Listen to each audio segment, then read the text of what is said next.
Welcome to the DocsAutomator July 2023 update. I know it's been quiet for a couple of weeks, maybe even months, and that is because I've been building, and I'm super happy and excited to show you what I've been working on in the last weeks. What I've been working on is the DocsAutomator V2. So I've completely changed the look and feel and also some functionality of the DocsAutomator app, and we're going to have a look at that in a moment. First point that I want to mention here, though, is any changes are backwards compatible. So when you log in next into DocsAutomator, things will have changed quite a bit, but everything will be compatible with how it was before. So let's look into it. As you can see already here, the look and feel has changed a bit. And then, this is how DocsAutomator now looks. Basically, you have your automations here in the middle, but anything else is quite familiar. Just the design has changed a lot of this. So if you go on the settings, you still have the same options there. This basically was on the left side before. So everything's very, very similar.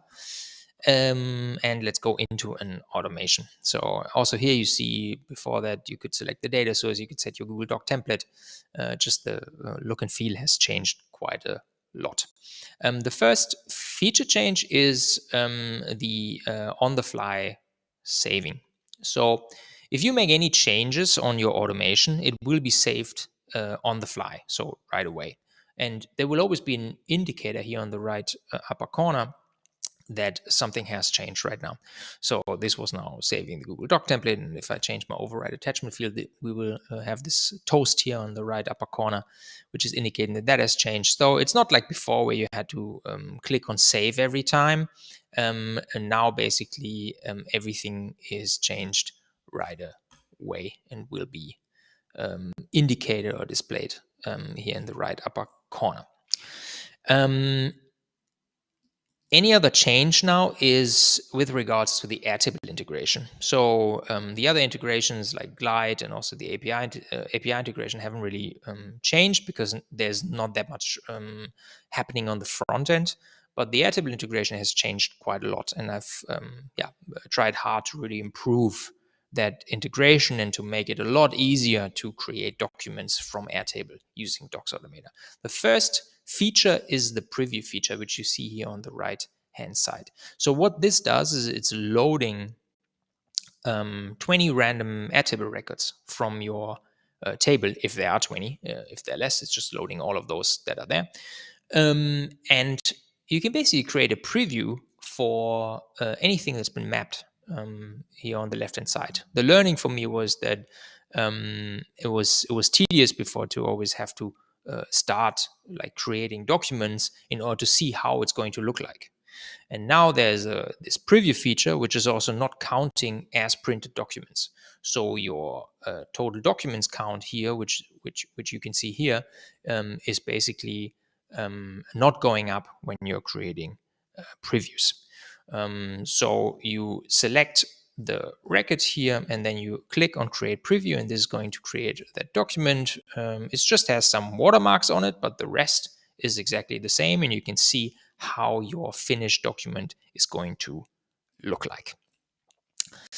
Next feature is views on linked tables. So down here we have our line item table selection, and we can now select a view on that line item table. What that does is you can apply filters or sorting to that view, and DocsAutomator will respect those filters or that sorting. So you have 3 records connected on that record that you're printing the PDF for, but you have created a view where only one of those 3 records is getting displayed. Then also only that one record will be included in the list of line items, or on that link table or line items table. And that is sort of with regards to filtering. And with regards to sorting, you can create a sort order, and then DocsAutomator will respect the sort order of the view that is connected here.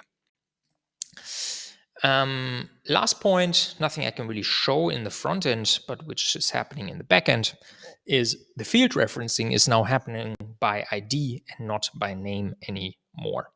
So before, DocsAutomator was using field names, which has the disadvantage that if the field name changes, the connection is broken.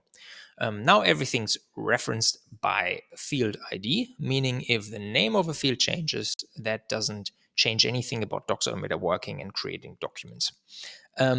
This is not happening automatically, so you will have to log in once, open your automation once, and that's when those changes will be applied. So up until that point, up until you've done that with any existing automation that you have, it will still be referenced by name, just to keep that in mind. And then something that I've launched a couple of weeks ago, and which I still wanted to push out a bit more and make you aware of, is the template creation service that I'm offering now. So if you go on this link, you also find this on the website. In the navigation, you will see a lot of details of the 24-hour template creation service. So I realized that creating templates is the most difficult part for people usually.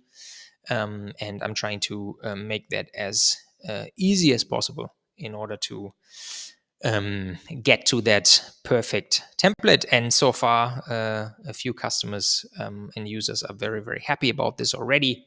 So if you're in need of a new template or you want help, just reach out to me and feel free to check out that offer and book it if it makes sense for you. So let's check this off. And that's it for all the updates.